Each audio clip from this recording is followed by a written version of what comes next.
Mabuhay maligayang pagbabalik sa aking YouTube channel. Finally, naibsan! May garang pananabik, of course, ng mga Kim Pao fans, of course, ng Kim Pao Landia, na makita together sina Kim Chiu and Paolo Avellino. Siyempre, abang-abang talaga. Actually, ang daming mga kakilala ko na talaga na nagpunta pa ng ng England para at least makita ang dalawa. But anyways, ayun nga, nakakaloka, diba? So, yung iba nagsisend ng mga pictures. But of course, yung iba kasing pictures, halos parehas din mga ibang pictures na kumakalat sa social media. But anyways, ito, combination ito ng mga pictures ni Kim Chiu sa kanyang Instagram and Facebook. And of course, sa mga social media account niya.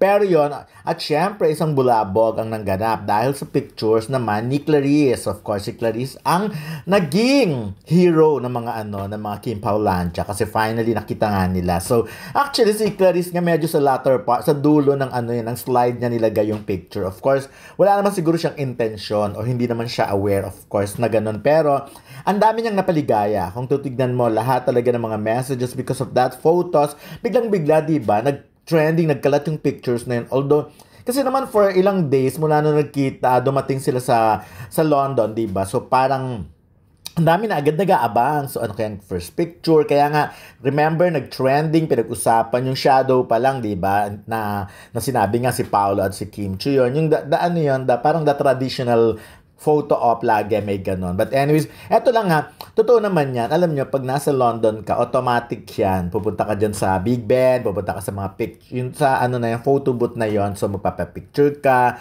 Ako naman, nung nakapunta na ako dyan noon, so lahat din talaga minaximize namin yung mga photos, yung mga lugar, ultimo kung saan. Pero kaya ang tagal-tagal na kasi noon eh. At the time, kasama ko pa yung, nag-show kasi ang Eat Bulaga din dyan sa may, sa London ng time na yon. So, ganun din, maximize, picture dito, picture doon. So, ayan si Kim, di ba, nag-post nga siya sa kanyang Instagram or Facebook, and Facebook na rin, na mga asturista siya, asturista ang dating niya. But anyways, ayan, sobrang thankful na mga Kim Pao Landia kay Clarice de Guzman. Alam na alam ni Clarice, this time, ang hilig ng ang gustong-gustong mapanood or makita ng mga Pinoy dito sa Pilipinas. And of course, eto isa sa kami nabibiliban ko, the Kim Pao Night Shift, the Kim Pao Night Shift, Kim Pao Universe. Talagang ngayon ko napatunayan kung gaano sila ka-rich, kung gaano sila kayaman talaga. Talagang they will do anything and everything just to yung maging part ng ng kwento ng buhay ng Kim Pao. So again, eto yung mga unang lumabas na mga pictures na sabi nga mala paparazzi ang atake, 'di ba? Kasi nga grabe, no, ang layo-layo ng picture na yon, sinusundan habang naglalakad. Video yan actually hanggang sa pumunta doon.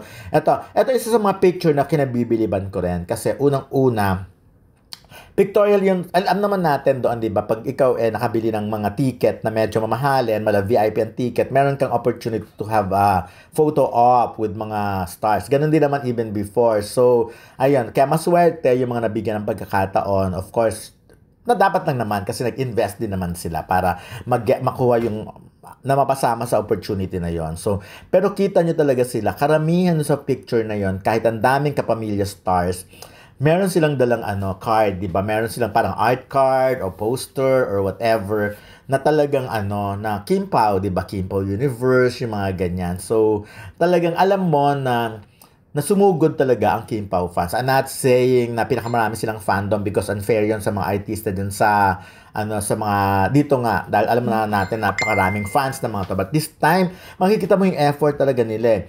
Of course, again, nagpa-follow din naman ako sa mga iba pang social media account. But yun nga, kasi mas siya, kumbaga mas prominent eh. Can you imagine, di ba? Sila yung active talaga, very active sila, nagdadala sila ng mga, yun kasi kaya rin naman gawin yun na ibang fandom, of course. Pero kaya lang talaga, sila yung very active at talagang gustong-gusto nilang iparamdam na kung gaano nila kamahal ang Kim Pao. So anyways, ayan, congratulations, of course. At again, si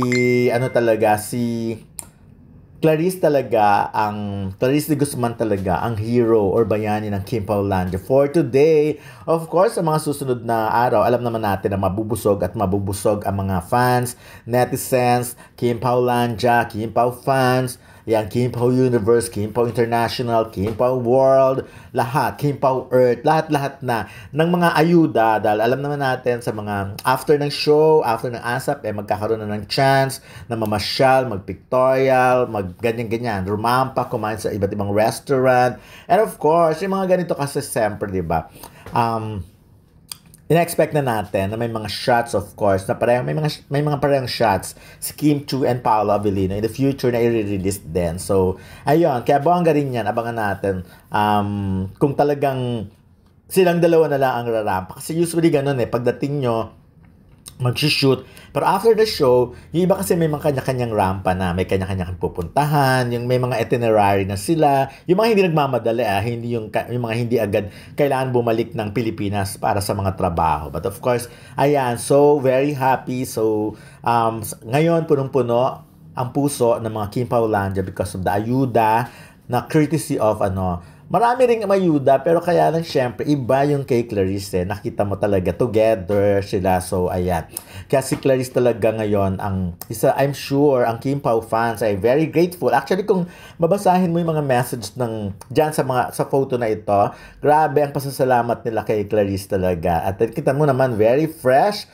Si Kim Chiu, nakita mo naman, di ba? O, si Paolo, lagi naka-shades, but of course, pero kita mo si Kim Chiu, halata mong nag-i-enjoy siya dyan. So, bagay na bagay siguro sa kanya yung weather dyan na hindi naman mainit, pero hindi rin ganun kalamig. Kumbaga, tama lang, sakto lang ang lamig. So, anyways, again, maraming salamat sa patuloy. Ay, hindi, bago yan, nagpapasalamat ako sa lahat ng mga nag-contribute ng mga photos. Hindi ko alam kung paano. But of course, ito kay Clarice. Yung iba naman galing sa Kim Pao Night Shift, Kim Pao Universe. And of course, yung mga ibang nandun, yung mga iba kong nag-chat sa akin sa Messenger na yung iba nagpapadala ng mga photos. And of course, yung iba yung mga video ng mga tao na ganun karami talaga ang manunood nito. So, yun na muna for now.